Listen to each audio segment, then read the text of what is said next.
What's up, YouTube? It is your boy Sanchize405 coming at you. It is On the Warpath, and this is the 2017 season in review.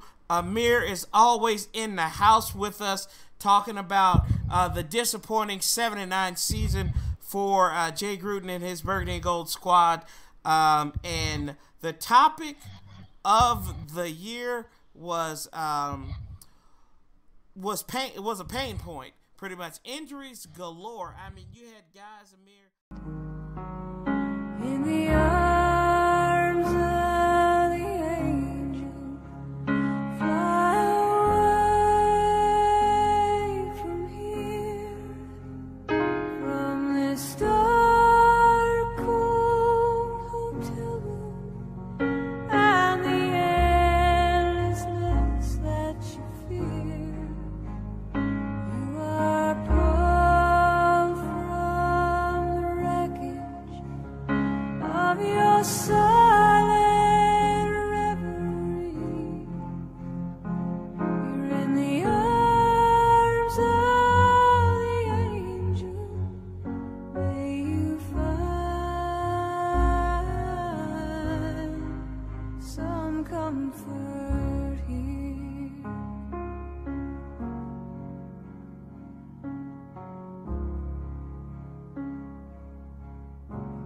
So tired of the straight line, and everywhere you turn, there's vultures and thieves at your back. The storm keeps on twisting. You keep on building the lies that you make up for all that you lack. It don't make no difference. Escape one last time. It's easier to believe in this sweet madness, all this glorious sadness that brings me to my knees. In the arms of the angel, fly away from here, from this dark, cold hotel room, and the endlessness that you fear. You are pulled from the wreckage of your silent reverie. You're in the arms of the angel. May you find some comfort here. You're in the arms of the angel. May you find some comfort here.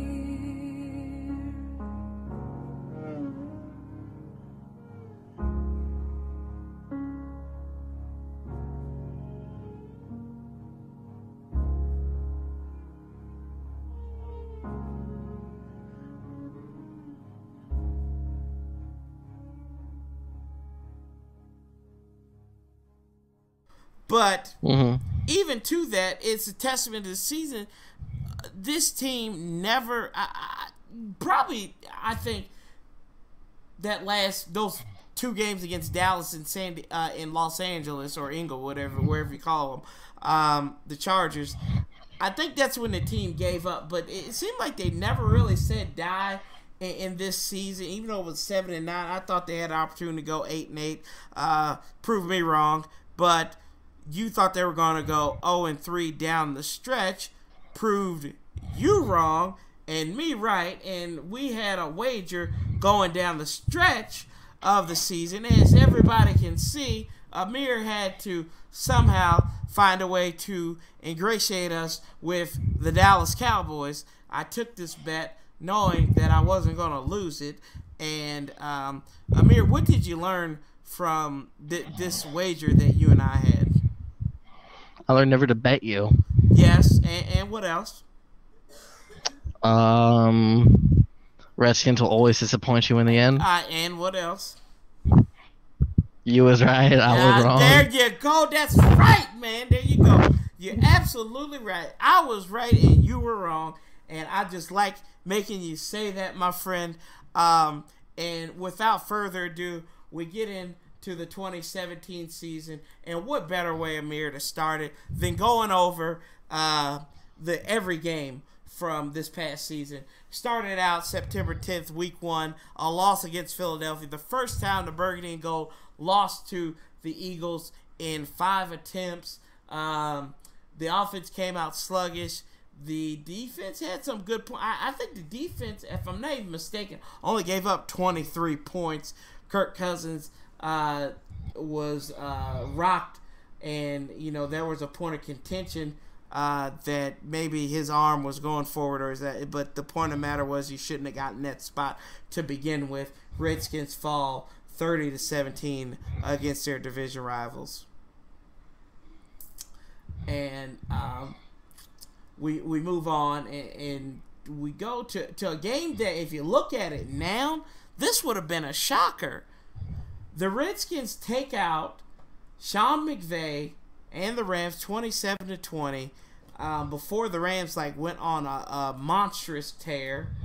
And that I'm still kind of shocked at this game, looking at it.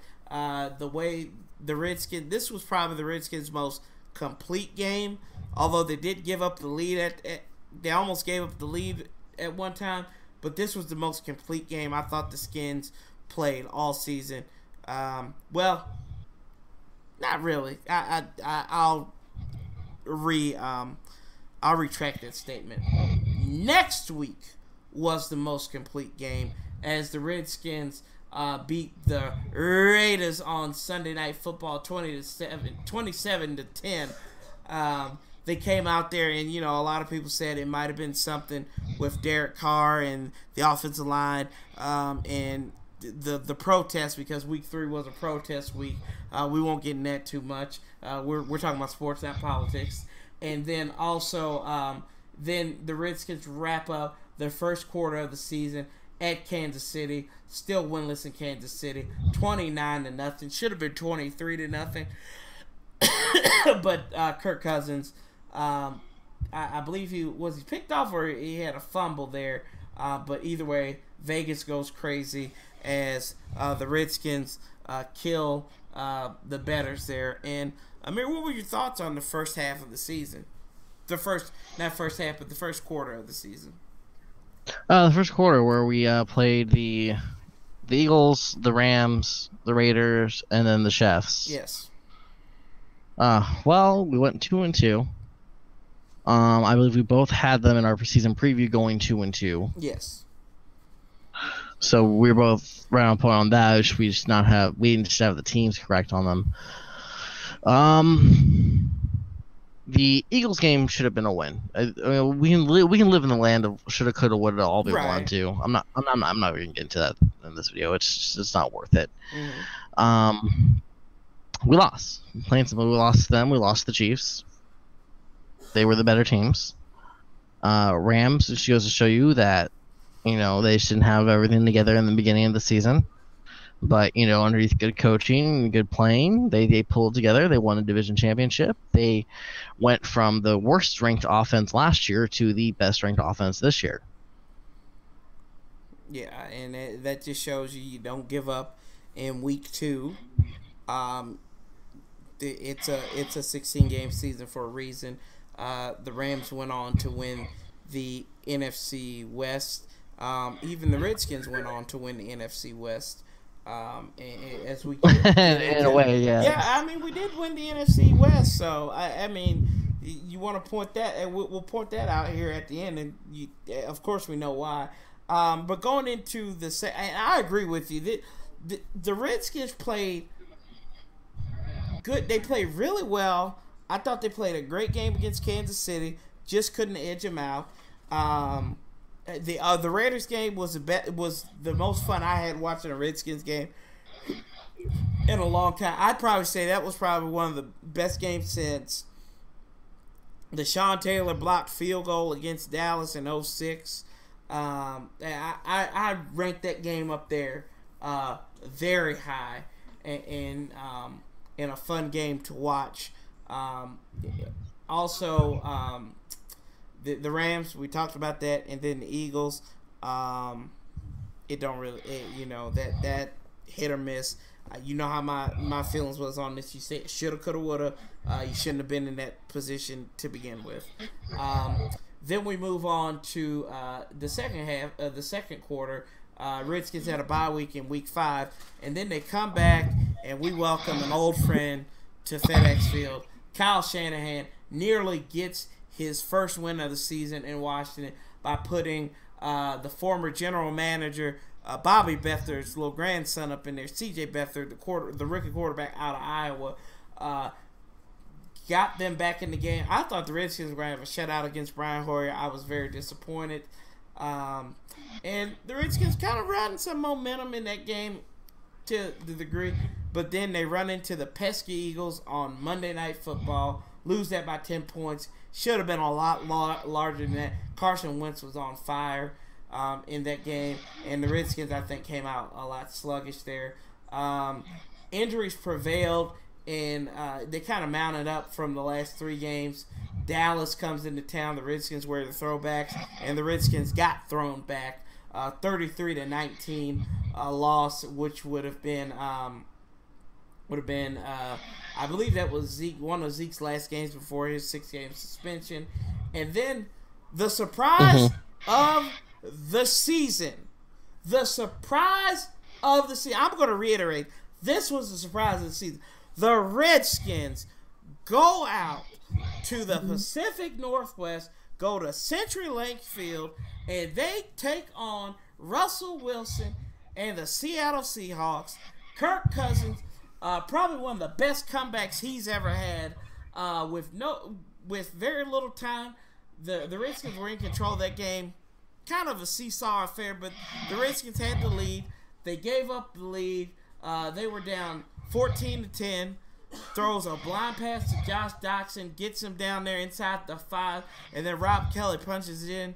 The second half of the season, the second quarter of the season, 2-2. The Redskins are, I believe, 4-4 at this point. And I had a lot of excitement. I had a lot of optimism. The 2 division games, I thought the Dallas game could have went either way. I mean, you had like Tyler Catalina starting. You had, I think T.J. Clemens was in there before he got hurt. And it was just bad. That game was just a bad game. It was a rainy game. A game that kind of pissed me off because Jay Gruden and Kirk Cousins were embracing themselves like, oh, it's okay, boo. It's okay. I love you.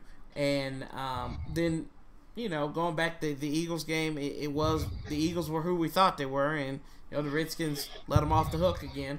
And the flight marshals came through. Kendall Fuller intercepting the ball to stave off a win that probably would have cost Jay Gruden his job if they hadn't won that game. Thoughts on the second quarter of the season at 4-4? Yes, this is when the injuries really started to pile up. We lost Jonathan Allen at this point. We lost, I think this is when we lost Spencer Long at this point. This is when Trent Williams started to go in and out of the lineup. Brandon Sheriff we lost for a couple of games at this point. I mean, and we didn't have Ty and Secchi to fall back on like we had for the last couple of years. No, we didn't have any of those guys in there, and that's what made that Seattle win. Even though Seattle proved they were very vulnerable at home, I thought that this game proved that the Redskins could compete with anyone, but I was wrong because Seattle wasn't a quality opponent like they had been in previous years. Although they did have Richard Sherman still out there. I don't think Earl Thomas was playing.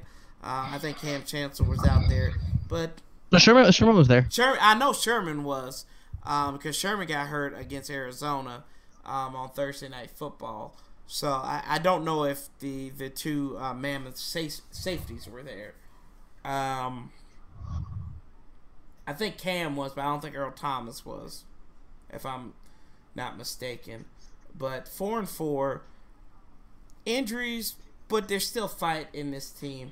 So the Redskins go and to mid-November, and it's going to be the Vikings. They lose that game, and I think they lost that game in the first half because they were playing comeback and pickup.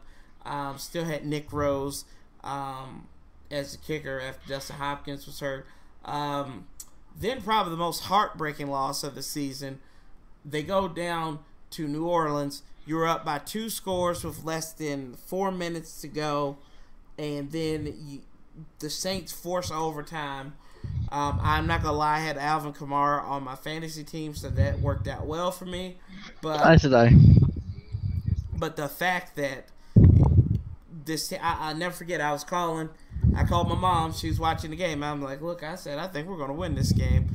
And we were up by 2 scores. I think Sprinkle had just sprinkled the dust down there in the Bayou City. And didn't work out well as they kick a field. Will Lutz kicks a field goal to win that. The Thanksgiving game, painful game to watch. Redskins win it, though. And then they had a week to prepare for the Dallas Cowboys and lay an egg. The team looked like it was going in the right direction.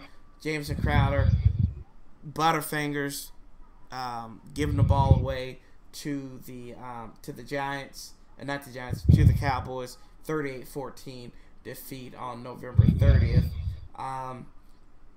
1-3 in the third quarter of the season, Amir. And I think this is when we saw the wheels starting to fall off the train.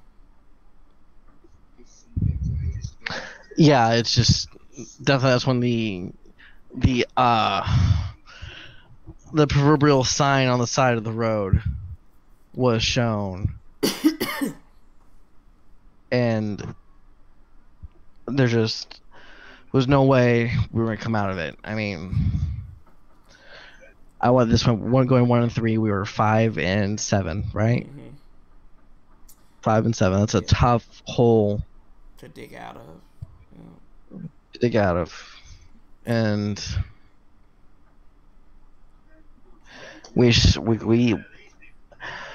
the injuries still kept mounting on. At this point, I think we lost 12 prior, which that was a huge loss anyways. Yeah, it really wasn't. But we kept trying to push through, and there was still a slight chance that we could make the playoffs going into the fourth quarter of the season, which I'll let you take over on that from here. Yeah, we go to your neck of the woods and to a soccer stadium to play football. Redskins go to StubHub Field, and they had 10 days to prepare for the Los Angeles Chargers of San Diego, and Inglewood. Yeah, and they got it. Looked like they were playing in Inglewood because I swear they looked like a white dude walking through the hood. As they got the brake speed off of them. Brashad Breeland, he got a pick 6 at the end of the game against Kellen Clemens, but whatever that's worth, 30-13. It should have been a lot worse than that.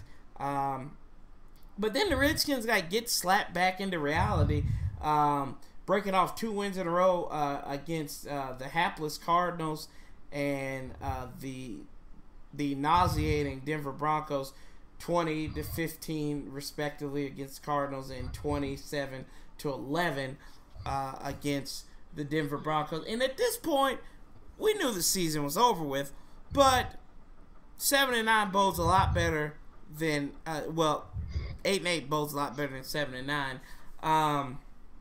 7-9, but having that single digit in the loss column is better than having a double-digit loss. That's true, and I think that's what they looked at when they went to go up to New York, try to get 2 wins in the division. Didn't happen. The Redskins played terrible. Kirk Cousins played awful. He threw 3 picks. He did have a rushing touchdown. And for the second season in a row, the Redskins end the season in a loss against the New York Giants, this time in New York, 18-10. And, what we may have seen the last of Kirk Cousins in that respect as we review the 7-9 season. And, Amir, we talked about where there were a lot of missed opportunities. And I thought the first missed opportunity of the season was against Kansas City. And, I mean, you might disagree with me on this one, but I think my first missed opportunity was Kansas City.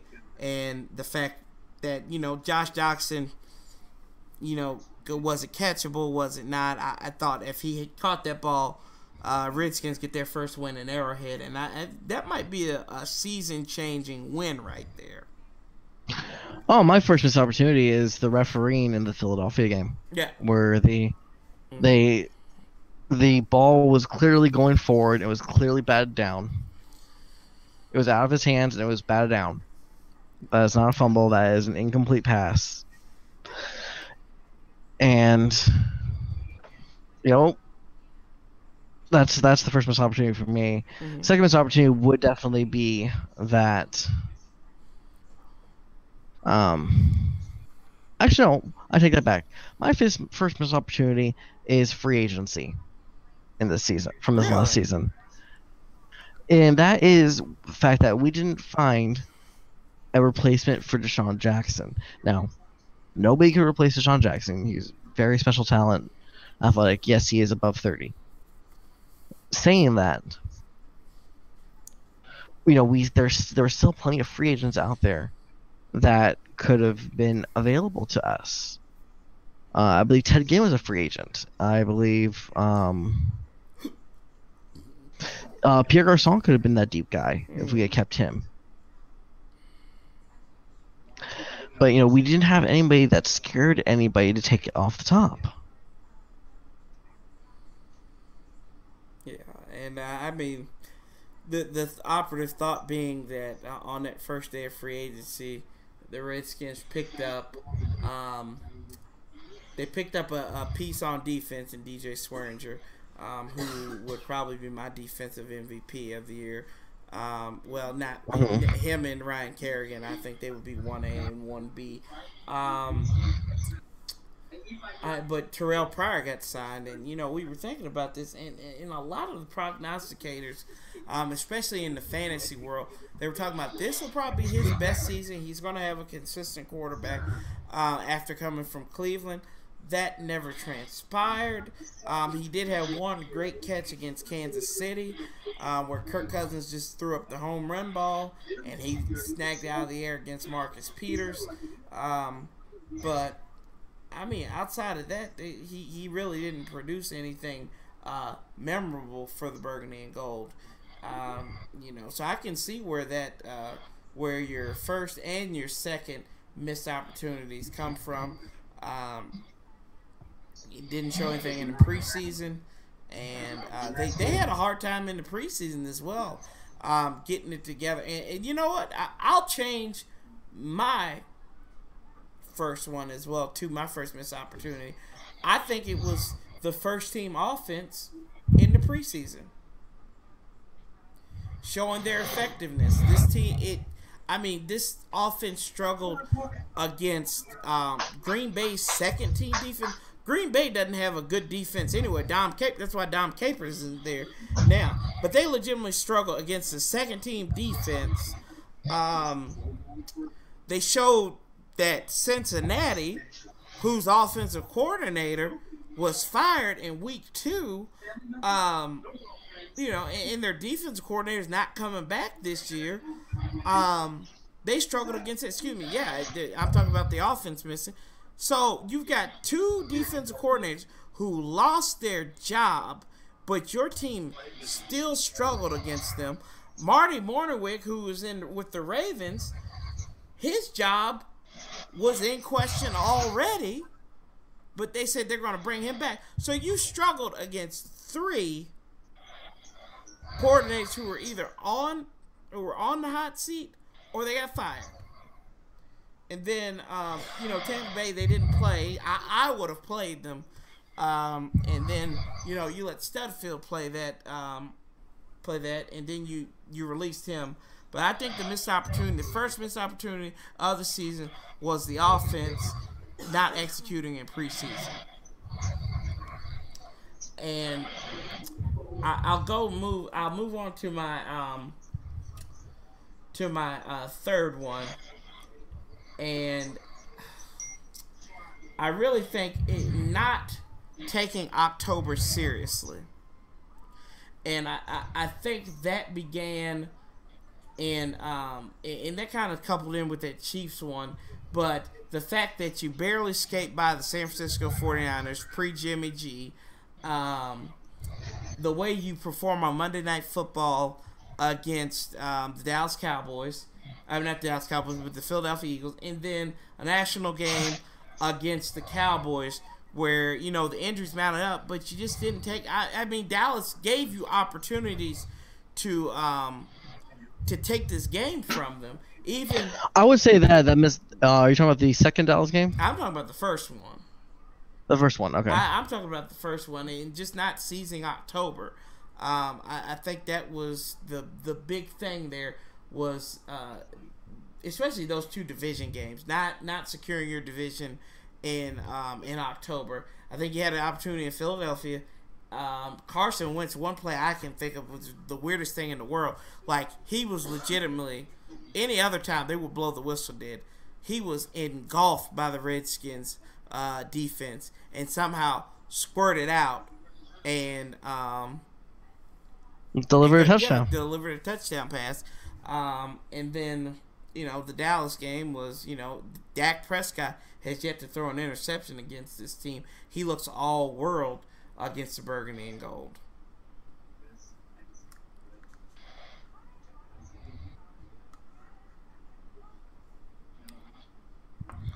So I don't know where your number 3 goes in it, but that was mine. My number 3 missed opportunity for the season is going to have to be the defense. And they improved from last year. That was clear as day that it was an improvement, to the eye, at least, to the naked eye. Right. That it was an improvement from last year to this year. And I think some of that goes with Joe Barry and being gone and bringing in, or promoting rather, Minuski.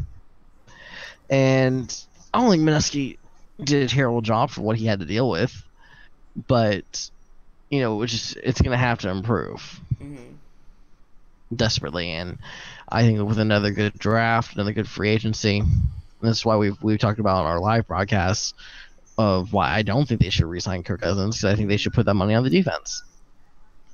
Point taken.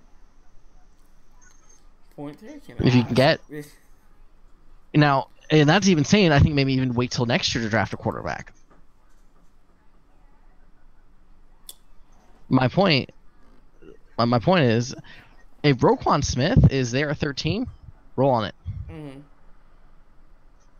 You re-sign Zach Brown, you pick up Roquan Smith in the draft. That solidifies your inside. If you're able to, if Monte Nicholson comes back healthy, he proved that he's a very viable starter in the league. He just needs to stay healthy. Right. So does half the Redskins team. So does half the Redskins team. That's absolutely true. Yeah. And we talked about that as well. And I think that's that's one of my missed opportunities too. Is the Redskins' commitment to wellness. And we read a couple. I think it may have been last week when DJ Swearinger came out and talked about it. He was concerned on how this team, got better, how they healed after practice, after games, and they didn't take wellness seriously. And I mean that's evident. I don't think that's something that you can even argue with. The way this team had people on injury reserve, the way the injury list mounted up. I mean, seriously, if I'm Dan Snyder, I would think about firing my whole medical staff or my whole training staff, excuse me, or whoever is called that. Well, they are making changes, actually. It was announced today that Deuce Gruden's joining his dad in Oakland. So that's good. So there will be changes. They're looking to make more changes to the conditioning and strength staff. Good, because that was something I thought that was my that's my fourth one, was the fact that they did not take. Can we get Bob Harper from like The Biggest Loser or something to be our conditioning coach? I mean, yeah, homie's always in shape. Yeah, we need to get that, or we need to get like John Lott or something. Who, yeah, the Redskins need something. They need help in that respect, and DJ Swearinger made that very evident. They have to take that conditioning seriously. Maybe they can be like a world champion and invite their own private people in there so they can undermine the head coach, but that's neither here nor there. I'm not saying the Redskins would do anything like that, but I know a 5-time Super Bowl champion quarterback that would.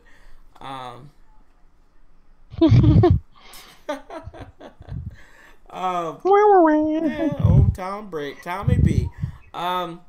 So, what would be your fourth? I think we're on your fourth one now. Yeah. Okay. So my fourth missed opportunity for this season,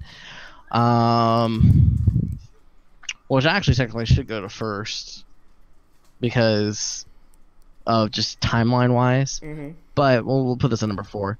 Firing Scott McCloughan. Yeah. Shouldn't have happened. They shouldn't. How petty does Dan Snyder and Bruce Allen have to be? More so Bruce Allen, because Scott McCloughan has come out and said that he still has a really good relationship with Dan Snyder. So I think this is more or less for Brucey Bruce. That how petty do you have to be that you're upset that the general manager that you hired to do a good job is doing a good job and has the locker room in good shape, is a change of culture actually happening, and he's getting credit for that, for the work that he's doing, but you're not getting credit for it. And so therefore, because you're not getting credit for the work that you're not doing just because you're the team president, oh no, we're not going to keep him around. Yeah, that was, and I agree with you. And I thought that some of the comments that were made about his alcoholism were probably below the belt and unbecoming of any organization for in any business related activity. I'll be honest with you, Scott McCloughan. I mean, if he had an alcohol problem, or he does have an alcohol problem, but if that fool had to get a drink, but he was doing his stuff, I would say, look, there's a mini bar right there. Just stay in your office. Don't drive home. We'll get you, and just dry yourself out the next day. Because I'm seriously, and I'm not joking. I'm like legitimately serious about this. This is what pissed me off the most about the Redskins in the offseason last year. The fact that they had the gall to do this to this man and then demonize him, because one of the biggest jokes of an organization in the National Football League is going to know how to demonize somebody. You think Tony Wiley, the one who makes a jackass out of himself on Monday Night Football with Colt McCoy, is going to articulate this? No means no. Yeah, no means no. Yeah, I'm sorry. This isn't a dare program. I know they have rules to abide by and everything, but I just thought this was terrible PR by the Redskins. They really should be ashamed of themselves and how they handled that. And it was just it was sloppy on that handling. It was a sloppy season. And you're totally right. I agree with you on that fourth one. Just hopefully one day the Redskins will get it right. We don't know when. Maybe it might be next season. I don't know. I highly doubt it. But and even to piggyback off that, the fact that they re-signed Jay Gruden after all of this mess, and then they did like a structure change with the whole organization. You put Doug Williams, who I know a lot of people want to say Doug Williams is would be a great candidate for a GM. And I think his leadership qualities are there. I just don't know what he is as a talent evaluator. When he was a big Nate Sudfeld fan, and look what happened. He got released. So, what does that say about your talent evaluation, or what power you have in the organization? But yeah, I think that's a good number 4. I mean, even if we're thinking about it, I don't even think we really even have to number these from 1 to 4, 1 to 5, because they all have their problems there. Fully agree. Yeah. And I guess my last one. Oh, well, go ahead. Yeah. No, I wasn't anything. Okay. My last one was the missed opportunity, not finishing strong. The fact that even after the Dallas loss, or even the fact that you could have beat Dallas, you were still in the opportunity to go to the playoffs. The fact that you couldn't beat Dallas, the fact that you couldn't beat San Diego, Los Angeles terribly, and then the fact that you lay an egg against the Giants. So you're looking at 3 games that you could have won. 3 games, that's 10-6 right there. Even if you don't make the playoffs, 10-6 is very commendable. In that respect, you finally get to double-digit wins for the first time since 2012, and you maintain having a winning record for the 3rd season in a row. Unfortunately, none of that happened, and I felt like that there was opportunity there. They came out, played flat. I think after their first quarter in Dallas, it kind of spelled the end of the season. You just kind of saw the season unravel from there with the Redskins. And we can sit here and say, well, this should have happened, this could have happened, this would have happened. But I think it came down to those 2 games, which led to a total collapse, besides winning those 2 games against irrelevant teams. Completely agree. That's it for me, really. I mean, just ridiculous and terrible. Terrible, Kenny. Just terrible. If I had to nitpick, another missed opportunity I was seeing is leaving Jamison Crowder in a punt return. Yes. I could not disagree with you more. I could agree with you more. That was just, even in wins, he was terrible at punt return. It was like every time they punted the ball to him, you held your breath because you didn't know what he was going to do. It looked like Farrell Cooper playing in the wild card game. So, you really have a lot of concern when watching Jamison Crowder back there, not taking away what he did at his skill position, because he had a great season there, leading receiver for the Burgundy and Gold. But that was really concerning, having him back there at the punt return. There was nobody on that team that could return punts other than Jamison Crowder. 26-13. Jamison Crowder, I think his receiving is fine. He had a couple of Pierre Garçon moments where he tipped the ball and they intercepted it. Right. But that's gonna happen. Only thing he needs to do with that is hit the guy. Yeah. Hit that GM. And that's about it. Oh yeah. Yeah, I think that I agree with you wholeheartedly. And we talk about Jamison Crowder, and just he did lead the squad with 66 receptions, 789 yards, averaging 12 a catch, 3 touchdowns for him. Josh Doxson led the team in touchdown reception. He had 502 yards off of 35 receptions. Vernon Davis, he was in the middle of there, consistent at his age. He had as many catches as he was old, 43 catches for 48 and 3 scores of that. And we learned one thing about him. What does he like?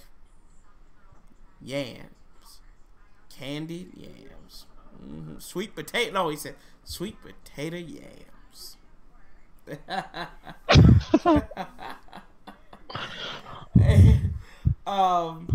And Kirk Cousins, he's the leading receiver. Samaje Perine, I think there's a lot of growth for him there. I think he, if he can hold on to the ball, hit 603 with 171 attempts, just a lone score though. But I think his coming out party was against New Orleans, where people thought that, the Skins don't have running back, which I still think they need somebody else to be there for them, to be a running back. Maybe you found that in Kapri Bibbs. We're not really sure. He did good. He was very serviceable in the last couple of games of the season. And, Chris Thompson will come back, hopefully. And, and so that offense is good. Zach Brown, you had him on defense, led the way with tackles by far more than anybody. 127, the closest person next to him in combined tackles was DJ Swearinger with 79.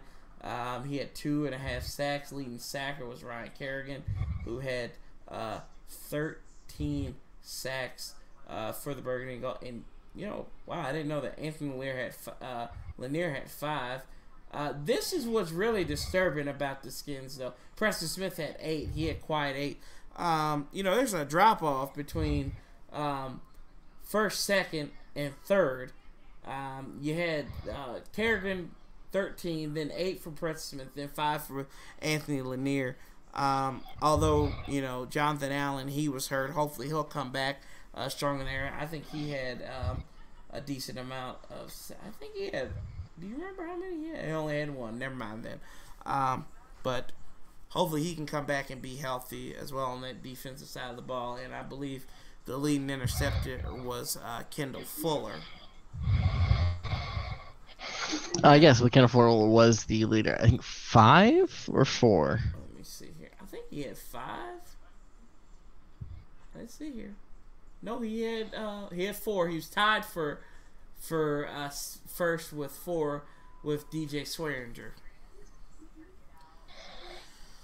So, and looking at those stats, if you had to pick a offensive MVP, I think it would be obvious. It'd be Kirk Cousins. Would you have anybody different in that spot? In which spot? An offensive MVP. Offensive MVP. I'm going with Chris Thompson. Really? I'm going Chris Thompson. He had up through 8 games. I think he had 1,000 scrimmage yards. Mm-hmm. About that. I see. Oh. And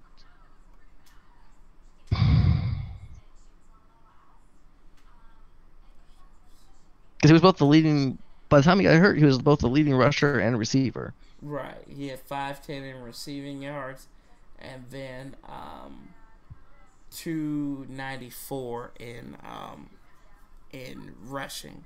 So, and on that pace, and you and I talked about this at the end of the preseason, and you remember what my prediction was for Chris Thompson, and he almost had it. He was halfway there.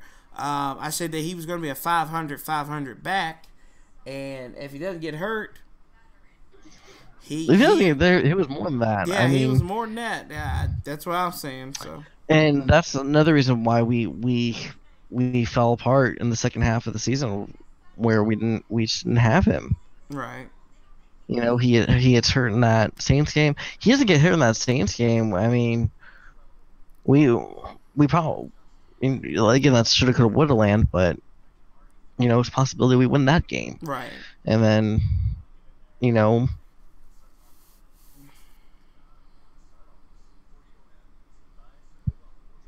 there's other games that he could have potentially play well in. I mean, there's just so many missed opportunities there, but for me, offensive MVP was definitely Chris Thompson. Chris Thompson. I'll go with Kirk Cousins just because of the numbers, not because I have a love obsession with him, but I think the quarterback would get the offensive MVP. 27 touchdowns. I mean, his numbers kind of decline, especially in yardage. Yeah, 31 total touchdowns. What did you say? 31 total touchdowns, including rushing. So, I mean, he was a big chunk of the offense, and the reason why I'll give him, I'll give it to 3 players on there, and you'll know why once I say it: Kirk Cousins, Morgan Moses, and Vernon Davis, because they played, and they're the only 3 offensive players to start every single game. Yeah, I mean that. I'd give it to them, and I did say that. And for defensive MVP, I did say DJ Swearinger, and then I forgot all about him. Zach Brown, just what he did, where he could, how he played on the field, and he was really the heart and soul of that defense up until that Los Angeles game, and he played hard. He had 120 some tackles, 84 of those being solo. I just thought that he was the man on defense. I mean, you can say Ryan Kerrigan with 13 sacks. I think some of those sacks didn't really have an impact. That's another thing about Ryan Kerrigan. Look at the quality of the sacks. A lot of people say, Ryan Kerrigan, he's a beast, he's a showstopper, right? Yeah. It's supposed to be. But look at the quality of the sacks. Look where they came, at what points they came in the game, and what games they came in. Yeah. He's like the Kirk Cousins of the defense. He's the Kirk Cousins of the defense. That's a very, very good comparison of Ryan Kerrigan. He's packing those stats. So, I mean, it's good to see you have a third. I'm not taking anything away from Ryan. I think Ryan is a great player. I think he doesn't get the benefit of the doubt when it comes to holds a lot of the time. But, it is the quality of the sacks. And when you need a sack, are you where you at when I need you? Not when, when everybody's looking now. Yeah. Oh, hey, look at me. We're down by 20, but I'm getting sacks on probably the backup quarterback. But that even solidifies what I thought about Zach Brown and even Swearinger also. I think these 2 guys were defensive MVP 1A and 1B for what it's worth with me. I don't know who your MVP would have been on the defensive side of the ball. My MVP on the defense side, Zach Brown. Zach Brown and his band. I'm surprised you didn't join the ITIS in that one. Oh, for MVP? Yeah, I don't know, just because of the name and everything. Oh no, I love the ITIS, but not for MVP. Yeah. What did Jimmy Fallon say? He's the only person that sounds like his last name sounds like a disease that he's having or something, or that he's suffering from. Stuff like that. Yeah, that was pretty sharp. And we go on, and we kind of put the 2017 season in the back burner because that's what we have to do now. We have to move on to 2018. Jay Gruden is getting ready to become the longest. Once he coaches in week 1, he will become Dan Snyder's longest single tenured head coach in his time here. And Dan's been here almost 20 years. He's been through 20 coaches, and finally he's got a guy that, I don't even necessarily if you want to believe in Jay Gruden. I think the jury's still out on Jay. The only thing I know is that he can't be a head coach and a play caller. Hopefully he gives some of that duty up to Kevin O'Connell and Matt Cavanaugh. I don't even want to see Matt Cavanaugh calling plays because he's a terrible offensive coordinator. Even though he was on that Ravens Super Bowl team of 2000, the defense won that for him, not Matt Cavanaugh. That defense won that Super Bowl. Yeah, and he's tutored quarterbacks like Mark Sanchez. That gives you all you need to know on that one. Yeah. So let's look towards 2018 some. Yes. What would you say top 5 needs are on this team? Okay. As of currently going into free agency, as we know, just based off the pending free agents, we know Kirk Cousins is not going to be here just based off the pending free agents. Not saying there's not going to be a tag place or a contract extension, but just as of right now, he's not going to be here. So, based off that, top 5 needs offense, top 5 needs defense, or actually just top 5 total team needs. Actually, let's go with that. Well, top 5 total team needs. So you'll only have one and quarterback. Yeah, you'll have one quarterback left.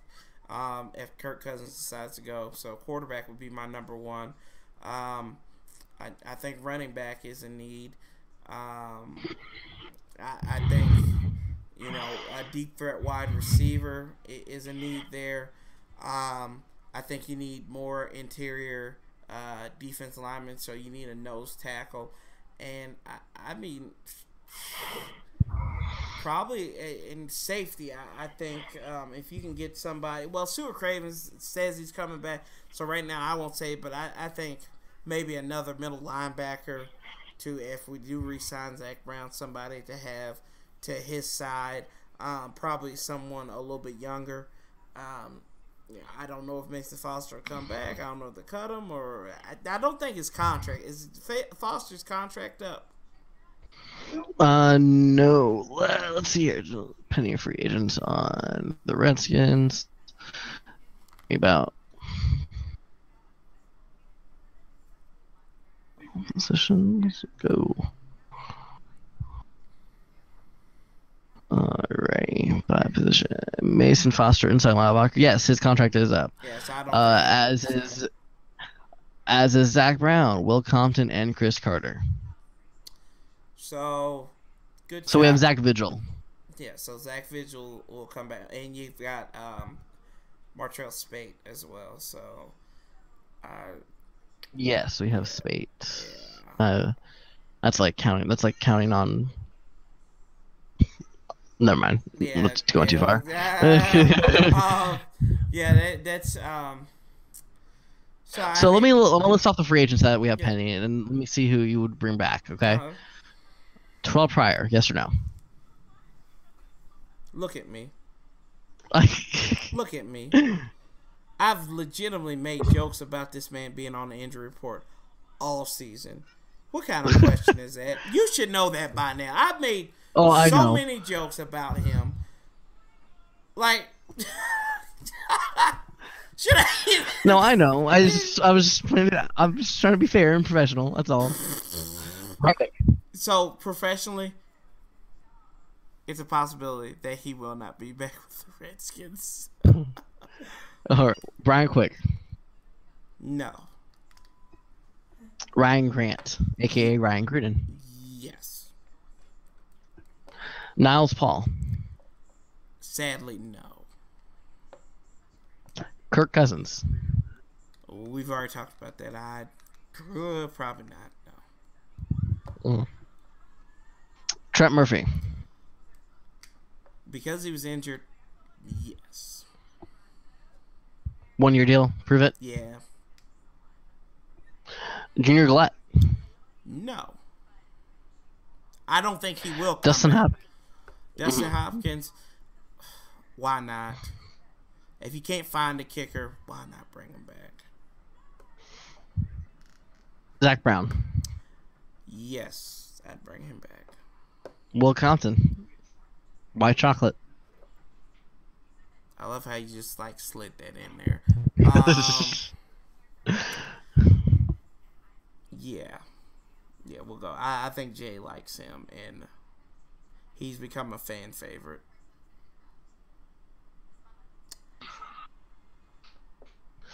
All right, Mason Foster.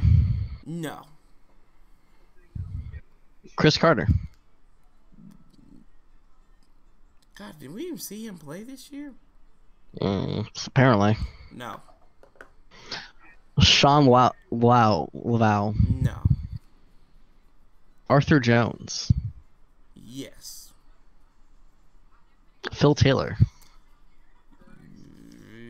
Yeah, well, We didn't get to see him, so I yeah, would like to see him. I think I'll bring him back. Montori Hughes. I don't even know who that is, so no. Neither do I. He doesn't even have a salary posted on here. So, you know what? That's how significant he is. Yeah. D'Angelo Hall. I think he's going to retire, so he won't come back.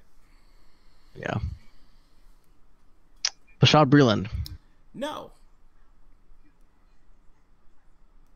Tony Bergstrom. That was the center, like, lineman type guy, wasn't it? Dude, yeah. Mm-hmm. Yeah, number 66. Yeah. 31 years old. Well, the way that line took a beating, yeah, bring him back. Possibly, yeah. Spencer Long. Yes.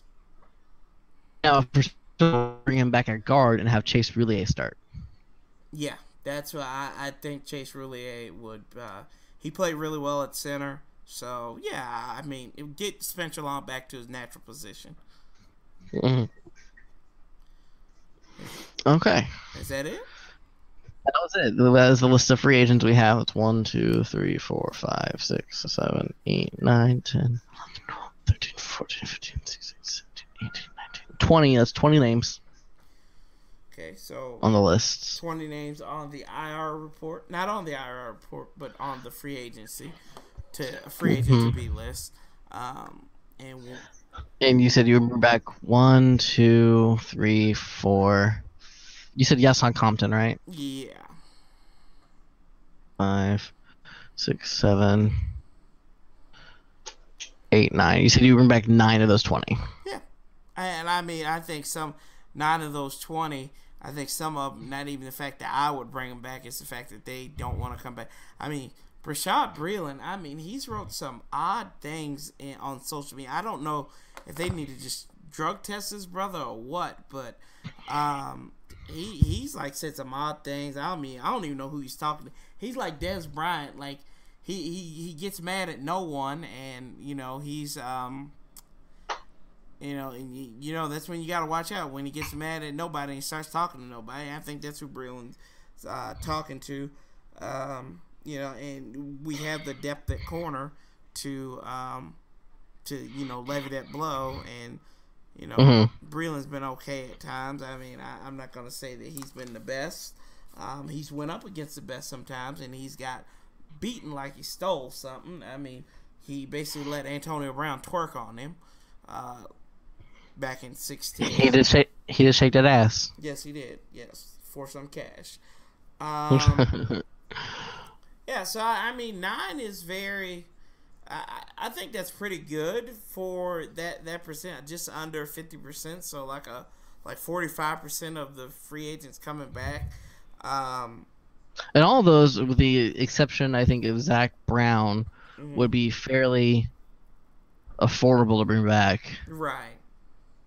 Zach Brown, I think he deserves it. Deserves north of around 4 or 5 per year. He was paid 2.3 this year. Mm-hmm. Yeah, I think they need to pay that man, but Bruce Allen is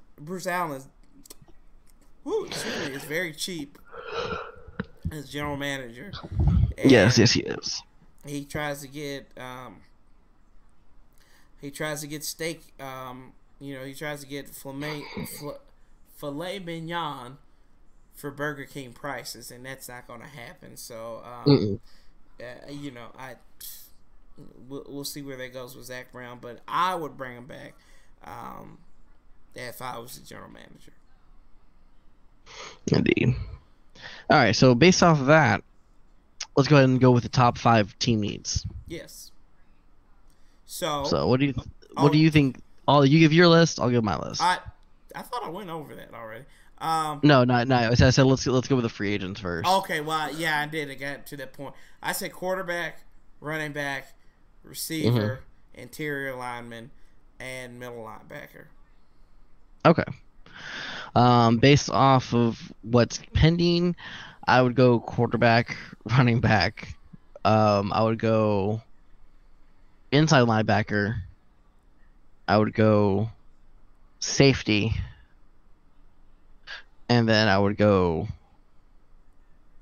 uh, defensive linemen. Okay. So about the only difference is you went safety, I went wide receiver. So pretty much we know where the bane of this team's existence is at. Quarterback Kirk Cousins doesn't come back. I think they signed Stephen McGee, who's a journeyman in the league, to a futures contract. So you have him and Colt McCoy coming into the 28. I recognize the name too. Hang on, its futures contract is gonna be. I think it's Stephen McGee. Defensive McGee or something like that, wasn't it? Alex McAllister, he was on the practice squad. Okay. McAllister, and they brought somebody else too. Oh wow. I can't remember who, because I'm on over the app right now. It doesn't say the position; it just says their name. So I would have to go on the actual team website. I don't feel like doing that. So.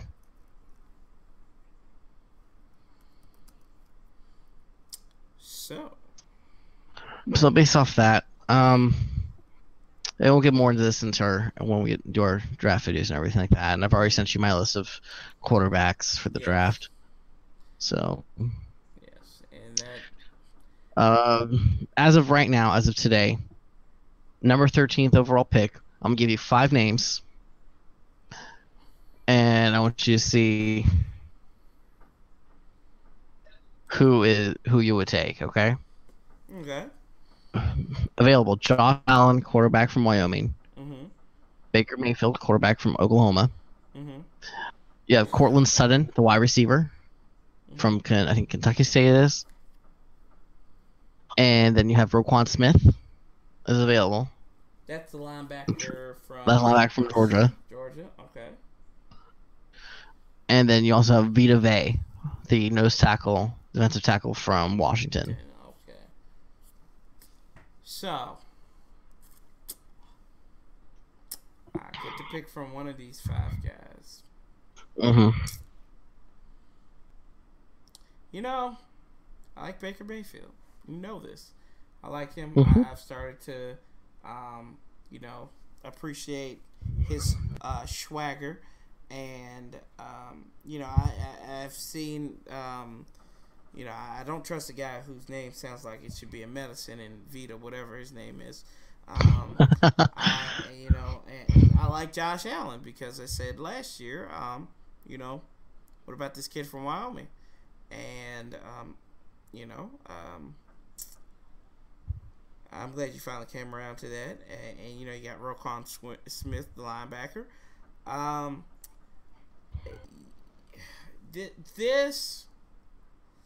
You got to start out somewhere. You need a new building block. You got to get a quarterback, man. You got to. I don't care if it's Josh Allen. I don't care if it's Baker Mayfield. I don't care if Josh Money Rosen's drops down to us. I don't care if Sam Darnold does. But you need a quarterback. I think that Josh Allen, hopefully, maybe, comes from a small college, somewhat successful. I hope he's like somewhat related to Bruce in some capacity. I know that Allen's a very common white name, but if he is related to Bruce in any sort of capacity, I hope that's why they take him. That's why they would want him. And they would actually kind of move up to 8 or something or 7 to get him. Yeah. If the price is right, not hindering the franchise like it did with the RG&E trade. Yes, that quarterback. And I mean this kid. The reason why I say this is because I like his size, but I know these quarterbacks. The taller they get, they might have a problem. But you get a big physical guy in Josh Allen who's got the speed. Get him to work with Kevin O'Connell, who I think would benefit from. He'd benefit more from Kevin O'Connell than Kirk Cousins would have, because I think he was setting his ways dealing with Sean McVay. but I think Kevin O'Connell and what Chip Kelly thought of Kevin O'Connell to actually get him to come over to UCLA to become the offensive coordinator, I think that says more than what you need to know about that. I think Chip Kelly has an eye for offensive talent, offensive-minded coaches. So I would agree. I think Josh Allen would be the pick here. I just like his size. I like the fact that he can move. And that's what you need in the NFC East. You need a big, physical quarterback. You need big, you need physical. Look at the quarterbacks that have succeeded so far in the last couple of years. Dak Prescott, big, physical. Carson Wentz, physical. He doesn't shy away from a challenge, and I think that Josh Allen would be a great pickup here for the Burgundy and Gold. And so then you have your last two picks in the first round, Allen and Allen, and then your general manager, Allen. So you could be a law firm, literally, Allen, Allen, and Allen. Yep. So I take Josh Allen. So you take at 13, you take Josh Allen. Yes, sir. Okay. Because it reminds me of Ben Roethlisberger. Hope you don't think about that when you're in the bathroom. But Ben Roethlisberger, bathroom. Anyways. Okay, I know what you're getting at, but I don't think I'm Ben's type.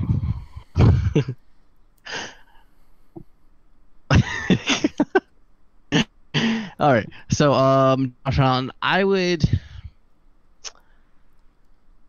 if he's available, I would take Josh Allen. If he's not available at that point, honestly, I would go Roquan Smith. I would get that to go next to those two, Zach Brown, Roquan Smith in the middle. How sexy would that look? With the healthy defensive line of Lanier, Itis, and was his last name Allen too? Yeah, Jonathan Allen. Jonathan Allen, yeah. Lord boy. Okay.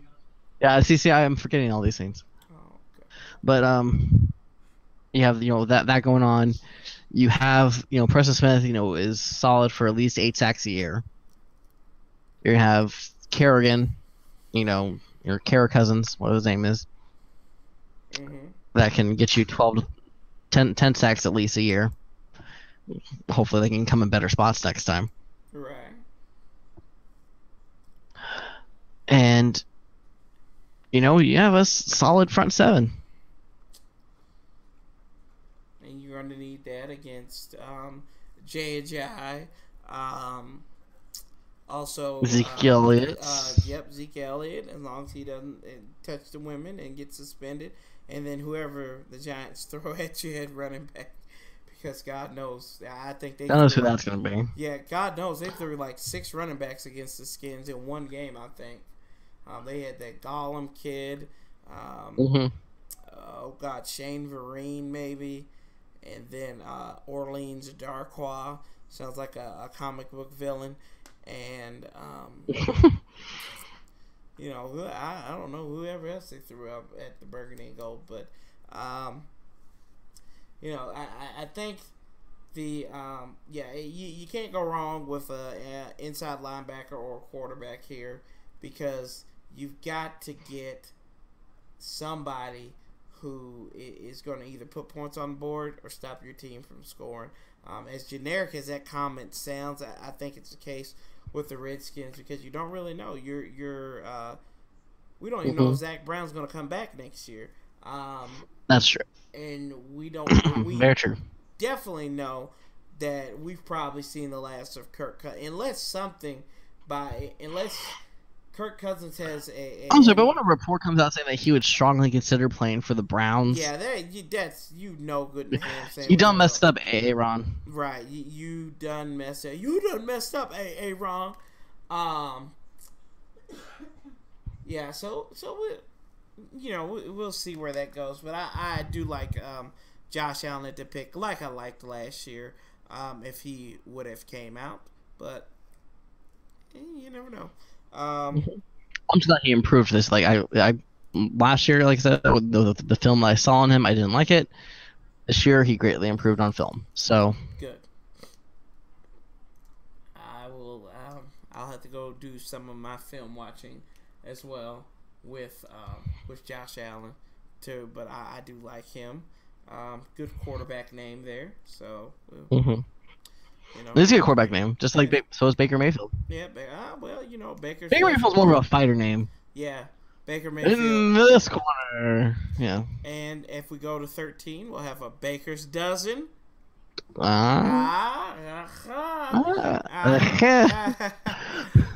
But yeah. So looking forward to you and I. We've gotten to the point where we've kind of said our goodbyes to Kirk Cousins. And like you said, he's just too good at saying goodbye. And he's just too good to be signed. Yeah, he's just too good to be signed. That single coming up on the Warpath here when on the Warpath Records. Yeah, on the Warpath Records, dropping it. You know, we might even call the Manhattans and just say, let's just kiss and say goodbye, Kirk Cousins to Bruce Allen. But yeah, I mean, looking back, looking forward, we need a quarterback. We know that we probably need a lot more. I think this team, the way it looks right now, this is a 4th place team in the NFC East. I don't think the Giants will be any worse than what they were last year. I don't see the Eagles getting worse. Giants also were worse because they lost their top 3 receiving threats within like the first 3 games. Yeah, so I think they will be better, no matter who the quarterback is. Maybe they might even go out and get Kirk Cousins. Who knows? At this point, Kirk Cousins would rather play for anybody else besides Washington. That's all I know. He's offended by the name, probably.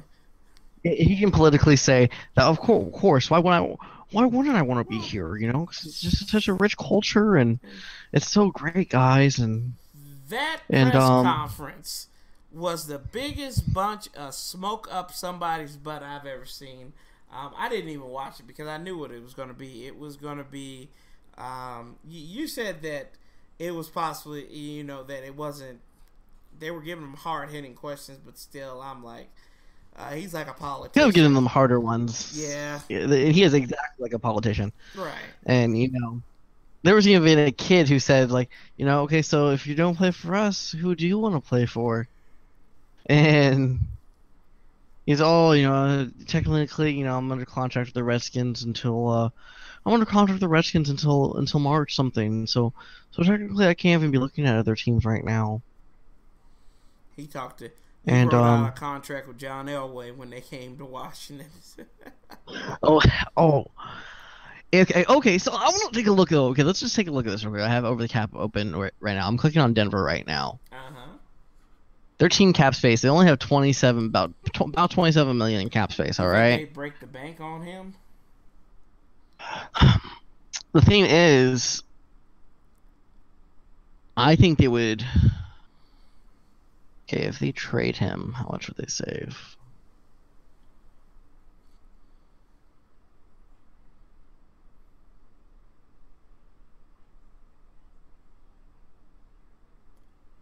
Okay. So they trade him, they won't really save much of anything. I think they would restructure Demaryius Thomas. Mm-hmm. I think they would let a couple of these players go. Maybe, let's see here, as far as cap savings go, that would actually help them. Maybe to leave. Bradley Robbie, they would let him go out to save. They would take no dead money in that, and it would save $8.5 million in cap space. I don't think you would be able to talk Von Miller into restructuring. He just got his contract last year.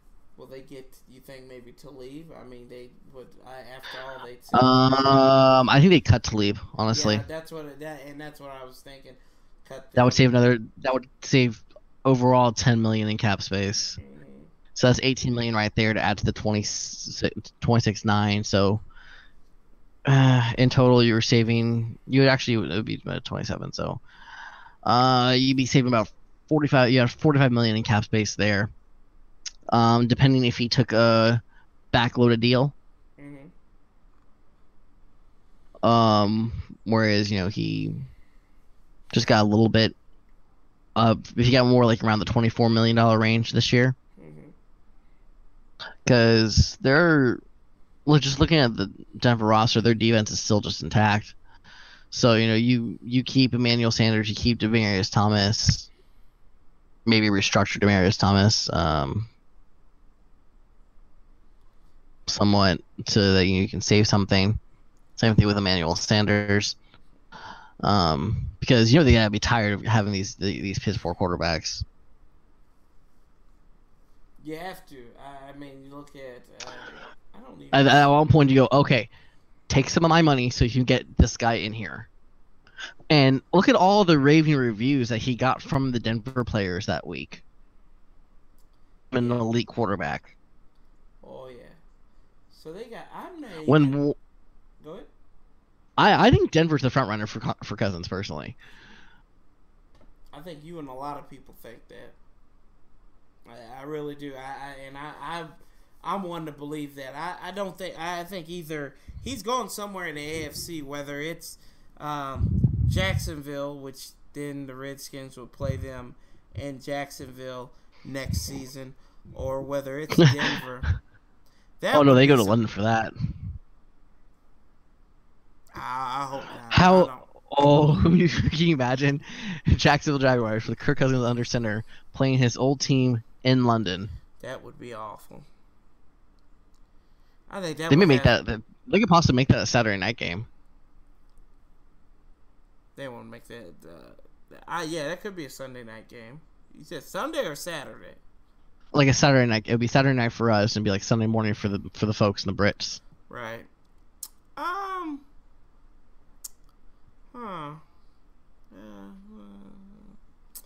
Oh no.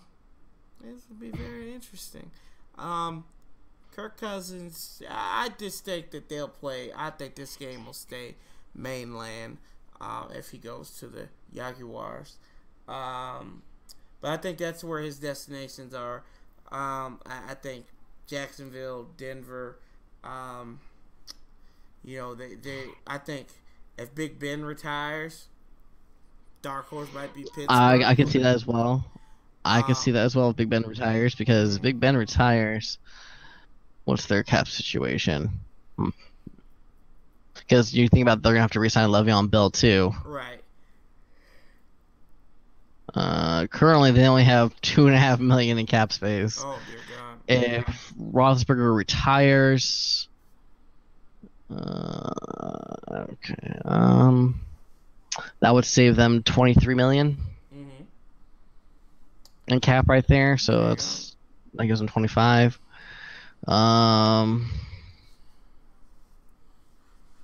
They may have to restructure or cut ways with somebody. They may cut Ryan Shazier because they don't know about how he's going to be able to come back, and they would take no dead money from cutting him at the time. Same thing with Vance McDonald. That would save another $12 million right there, $13 million actually. So that with the 23 from Roethlisberger, you're looking at about 36, so maybe 38 million cap space created for the Pittsburgh Steelers. I mean, you've got backup players like Tyson Alualu. They probably save some money there.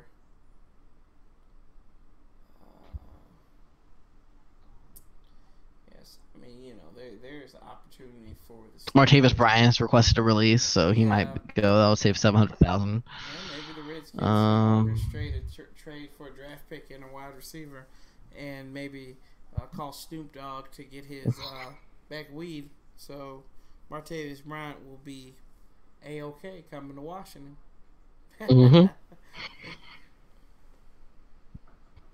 But yeah, so that's my breakdown there. We'll be doing our draft videos soon. Yeah, our draft videos. As far as our, I'll be putting together the position videos. So. Woo! Draft boys coming up. pretty soon, y'all. And like just even to close out this video, Amir, what do you any final thoughts you might have here?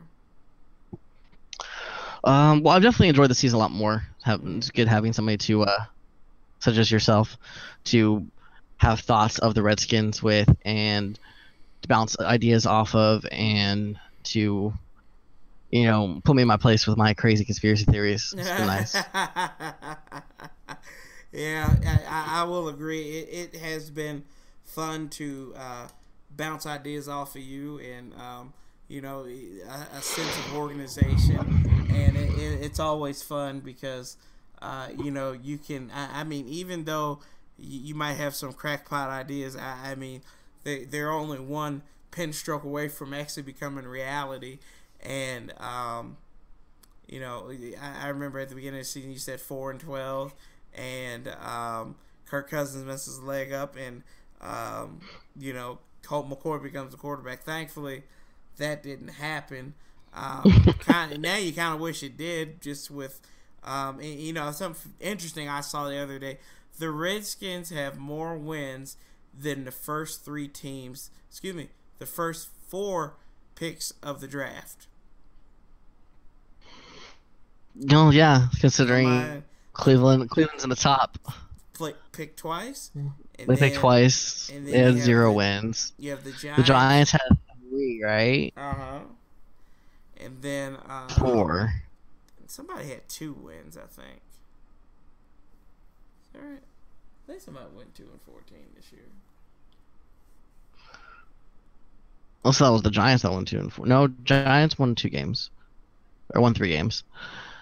They were 3-13, and then the Colts were 4-12. 4-12. I think. What it was. Yeah, it was the Colts. That's who I was looking at. So we have the same amount of wins as the top 4 teams in the draft. Woo! We're building up for the future, y'all here. But I will tell you this was a disappointing season. I'm more than happy to see this season go to the wayside now. And, you know, we hope and pray that Philadelphia gets kicked out of the playoffs, so they still have their goose egg in the Super Bowl win column, which I think that'll be the case either way. But like I said, Amir, it's been a pleasure bouncing this season off of your head, the ideas, giving me a little bit more knowledge in the economics of the game more than anything, because I think that's somewhere I was lacking. But to understand the cap numbers, dead money versus saving money and all this, I really do appreciate that, and enlightened me on paying attention to college football as well and the draft instead of just paying attention to the quarterbacks. So I appreciate you there, sir. Of course. Yeah. And if we restructured Jordan Reed's contract, that would save us $5.5 million cap space. Just saying, that should probably be done. That probably should, and maybe they should sign a waiver so they don't have to be responsible when he hurts himself again. Right. Yeah. Yeah, but as always here at On the Warpath, as we go into the 2018 season, we appreciate everybody who watches us and puts up with us on a weekly, monthly, annual basis.